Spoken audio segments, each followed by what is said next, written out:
Why are you biting? We're talking about fasting today. You would bite me? In a video about... Okay. Well, I guess that's where we're at today, ladies and gents. Why, hello there, health enthusiasts, endurance nerds, people whose names end in the letter K. How you doing? How's life? Turbulent? What else is new? Let's have a little fun, shall we? I want to talk about a subject that has permeated the mainstream conversation in the past handful of years, especially in those spaces where health and fitness, longevity, and even sports seem to coalesce and intermingle, if you will. Fasting. Now, I think that many of you watching this video have considered some form of fasting over the years, maybe as a measure to support weight loss or body composition, or to support health and longevity, especially offsetting some of those potential abuses you put your body through, both in life and in training. And there are myriad reasons why you may have or will consider fasting. I want to break down this pervasive subject that has been elevated to the status of trend, and dare I say it, fad, in recent years. Fasting has been around for a very, very long time. You'll find written accounts going back thousands of years highlighting fasting in religious, spiritual, and even medicinal contexts. However, as the Western world developed and we became much more industrialized, it kind of seemed like the modern era had marked fasting for those more extreme types. Woo-woo, spiritual bullshit and all that. The people who did fasts wore hemp sandals, hung out at retreats with hang drums and didgeridoos. And mind you, Judeo-Christian traditions that are more common in the Western world only command fasts that max out at maybe about a day or so. So even religious prevalence is limited. And with modern medicine, who really needed to fast for health anymore? And those sentiments were pervasive for decades. So why all of a sudden does it feel like fasting is everywhere? It's absolutely no secret that the subject has all but taken over the health and fitness world. Whether it's intermittent fasting, prolonged fasting, fasting for longevity, this trend has gone from niche spiritual or biohacker territory to mainstream conversation. Maybe it's new groundbreaking research. Maybe everybody has become spiritual all of a sudden. Maybe it's Maybelline. My answer? Creator economy. Podcasts, YouTube videos, influencers, it seems like everyone has an opinion.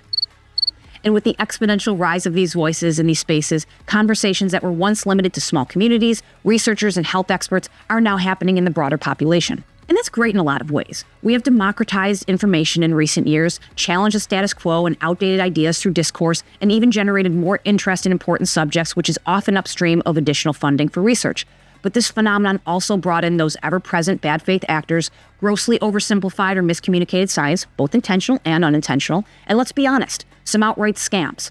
So let's cut through the bullshit and talk about what happens to your body when you fast, the reasons some people are turning to longer fasts, and whether intermittent fasting has lived up to the hype. So, what happens to your body when you fast? Fasting is essentially controlled starvation, and the body has a very fascinating way of managing it. The process unfolds in a series of distinct phases with unique changes and challenges along the way, and we are going to go through each of these phases in a bit of detail. Now, for the purposes of this discussion, we are going to talk about fasts where the participant continues to drink water. Some people advocate for a dry fast without water, but this is significantly more dangerous. The human body absolutely needs water to function even during fasting, and this practice is not at all backed by science and can lead to dehydration, organ damage, or even worse. Even religious dry fasts during periods like Ramadan are short and very carefully timed, so dry fasts are absolutely out of scope for this video. Also, the phases I'm going to discuss are going to assume minimal strenuous activity, so the cessation of most intense exercise, and it's going to reflect what occurs in the average, healthy, non-diabetic person. That probably goes without saying, but I'm going to call it out anyway. But once food is eliminated, the body enters phase 1. Phase 1 is considered the fed state, and it's going to encapsulate that first 0 to 6 hours after eating. In the hours after a meal, your body is fueled by glucose from the carbohydrates, the fats, and the proteins you just ate. Excess glucose is stored as glycogen in the liver and the muscles, a topic all too important and familiar to endurance athletes.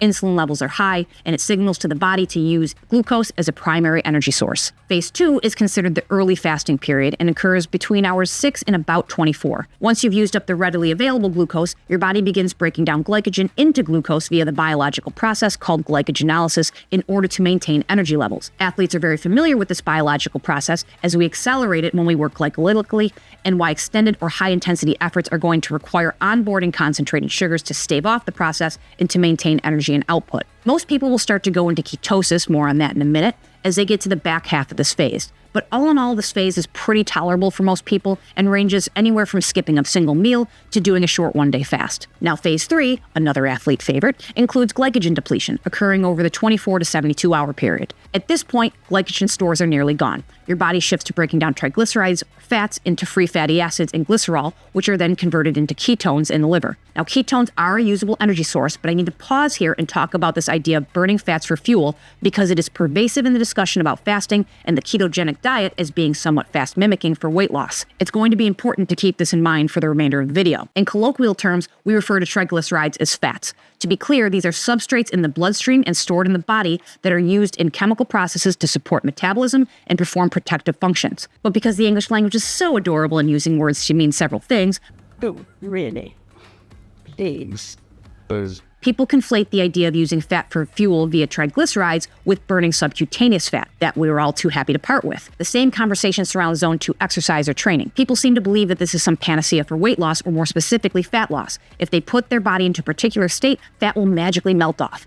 The reality is the body is going to utilize triglycerides in the blood long before the body starts breaking down body fat to access additional triglycerides. The timing component is critical here. Yes, the body will eventually need to break down fat to access additional triglycerides, but this is far from the instantaneous process that is claimed when people talk about ketosis. The loss of body mass, and specifically fat, is going to come by way of a caloric deficit and maintaining muscle protein synthesis at the same time to spare muscle. A fast will certainly create the weight loss piece through a caloric deficit, but you aren't guaranteed to lose only body fat just because you are in this state. In fact, you are just as, if not more likely, to lose muscle due to the body's need for amino acids, which we will see in the next phase. Now, I know the calories in, calories out model is a point of hot debate, and I don't have time to go into all of that here, but suffice it to say you cannot lose weight without a caloric deficit, and at the same time, assuming that your body has the same basal metabolic rate or burns the same amount of calories day to day or even hour to hour, allowing you precise control, is a drastically inaccurate assumption, and it largely contributes to the substantial cohort of people who do not believe that caloric deficits work. The bottom line is that you aren't going to use ketosis that occurs in this phase to elicit weight loss that specifically targets fat. But that's a conversation for another day. Let's return to phase 3, where people are going to start to experience more disruptive symptoms. Things like dizziness, lightheadedness, or headaches, and that's going to happen due to the changing blood sugar levels. Fatigue and brain fog as the body starts to run out of that immediately available energy and tries to adapt to using ketones. Hunger pangs and irritability due to hormonal changes, and potential difficulty sleeping, which may seem a little counterintuitive because of the fatigue, but hunger signals, cortisol, ketone-related alertness, elevated norepinephrine, and a litany of other biological processes that are seeking to protect you from starvation could cause those sleep disruptions. Now, moving into phase 4, from day 3 to day 7, the body starts to adapt. By now, the body is fully relying on ketones for energy. Some of the symptoms from phase 3 will start to attenuate as the body starts to fully rely on that backup system to keep you alive. People often report feeling sharper and more focused during this phase, but it is not without its challenges. This is the period where people are going to start to really experience that muscle breakdown. Protein from the muscle tissue is going to be broken down to access amino acids for essential functions. Electrolyte imbalances start to rear their ugly heads. Sodium, potassium, and magnesium levels start to drop significantly, causing fatigue and cramps. In fact, you're going to find that a lot more fasting protocols these days include electrolyte supplementation during the fast to ameliorate this condition. And if you supplement it correctly, it could be a safer means of completing these longer fasts. Symptoms will certainly come and go during this phase, but many people find this phase to be more stable and tolerable than the first few days of the fast. This brings us to phase 5, which constitutes prolonged fasting. Anything beyond 7 days. Prolonged fasting is where the risks significantly increase. Your fat stores are depleted further, and your body is increasingly relying on muscle and even organ tissue to survive. Now, the science gets a little muddier here in terms of time progression, as the impacts are going to vary greatly based on your pre-fasting body composition. Individuals with substantial fat stores may sustain ketosis for longer without tapping deeply into muscle tissue, while those with low body fat will experience faster muscle breakdowns and may develop severe complications earlier. But during this phase, the more serious complications can start to arise. Kidney damage from dehydration and electrolyte imbalances, possible even with water and supplemental electrolytes, neurological symptoms like confusion or hallucinations, and immune suppression due to those nutrient deficiencies. And that's just to name a few. These complications can be both health and life-threatening. Most responsible people pursuing these types of fasts are doing them under supervision and monitoring. You need a pretty compelling reason, and there are a few out there, to pursue a fast like this. While I'm grateful that I don't see a whole lot of influencers or internet personalities wandering into this realm, you will always find a few people who want to do the extreme for clicks. All I can say is that anyone with 2 brain cells to rub together will realize that this is not a game and to proceed with extreme caution. Now, I thought it would be interesting to bring up the world record for the longest medically supervised fast. A man named Angus Barbieri from Scotland fasted for over a year, 382 days to be exact. He started at 456 pounds and lived on water, tea, coffee, and the occasional vitamin supplement. He ultimately lost over 275 pounds. And I bring this up because this extreme case highlights how body composition plays a critical role in fasting. Individuals with higher body fat percentages can often tolerate those longer fasts with fewer complications. They can rely on those body fat stores to break down into usable energy for a longer period. But even still, extreme care was taken to ensure that his hydration and critical nutrient needs were met. He even began the fast in the hospital before transitioning home, and his blood and urine were routinely tested for safety. His return to normal eating was also closely supervised. That brings us to another dangerous risk coming from prolonged fasting, and that is reintroducing food too quickly. Doing so after an extended fast can cause what's called refeeding syndrome. This is the sudden spike in insulin that rapidly shifts electrolytes from the bloodstream into the cells, that depletes the bloodstream of critical nutrients that can result in life-threatening conditions like cardiac arrhythmia, respiratory issues including failure, neurological issues, and more. The last thing you want to do after a long fast is to drive to your favorite restaurant and go ham. The bottom line is that humans require food to live, and starvation, controlled or not, is not a game. People who are truly interested in these fasts need to do their due diligence and consult a medical professional. This is more than an ass-covering statement here. Most people talking about this shit, present company included, are not experts. Your doctor can help you to understand the risks or refer you to the right specialist to ensure you are doing what's best for your health. Now, with all that scaremongering out of the way, why would anyone consider a fast for more than even a day? Longer fasts are not for everyone, but they have caught the attention of researchers and health enthusiasts for several reasons. And while these benefits are not guaranteed, here's what the science suggests. The most prevalent benefit that you're going to hear about is autophagy. Fasting essentially triggers a cellular cleanup process where the body breaks down damaged cells and recycles their components. And because the body doesn't have to contend with those materials being introduced through food, it can focus on cleaning house. This concept has been linked to anti-aging and disease prevention, and while the research is pretty promising, it is important to note that research is still in either animal or cell studies at this point. The next benefit is improved insulin sensitivity. Some of these extended fasts may enhance how your body responds to insulin. There is a lot of conversation about insulin resistance these days with modern diets and the increasing prevalence of type 2 diabetes, among other disorders. Fasting can potentially act as a bit of a reset, and followed by a more diligent and healthy diet could possibly support normalizing blood sugar responses. This is going to vary by individual, but there has been some documented success here. The next benefit frequently discussed is reduced inflammation. Some studies suggest that fasting reduces inflammation markers, which could benefit people with chronic conditions like arthritis or cardiovascular disease. Now, we are wandering precariously into the realm of actual medical advice here, so talk to your doctor if you fall into this camp. But the research suggests that a combination of autophagy, cytokine reduction, reduction in oxidative stress, and so on could potentially ameliorate some of the elements of those chronic conditions. Now, of course, there are the ever-popular potential longevity benefits. Beyond autophagy, animal studies have shown that caloric restriction and fasting extend lifespan and delay age-related diseases. I'm going to back up a truckload of salt on this one. Human studies are nearly non-existent here. And I am not sanguine about the ability to extrapolate those benefits from the actual animals we have studied into humans. I think there's something to be said for the logical inferences we can make about those cultures that are prone to longevity, and they are generally pretty lean and eat modest diets. But I would say that focusing on nutrient-dense foods and eating for sustenance rather than entertainment is accounting for the lion's share of that benefit. I think Peter Attia is a good example of a personality in the health space who has been pretty intellectually honest about the research and the long-term challenges of caloric restriction, and has even walked back some of his earlier positions that were more promoting of caloric restriction for health and longevity. Suffice it to say, despite some of the research, I don't think using fasting as a mechanism for longevity is where people should really focus their efforts. Now, a more generalized benefit that's promoted is a metabolic reset. Sometimes your body just needs a break. Whether you've indulged over vacation, relied on convenience during a stint of heavy work, or hammered down that performance nutrition and training, I think we've all gotten a little upside down and found our way into some minor metabolic dysfunction. Our satiety signals can go haywire, our hormones don't seem to behave, and fasting, for some, can be a means to reset the symptoms over a pretty short time frame, usually a few days, and they can get their appetite and hormone signals back in check.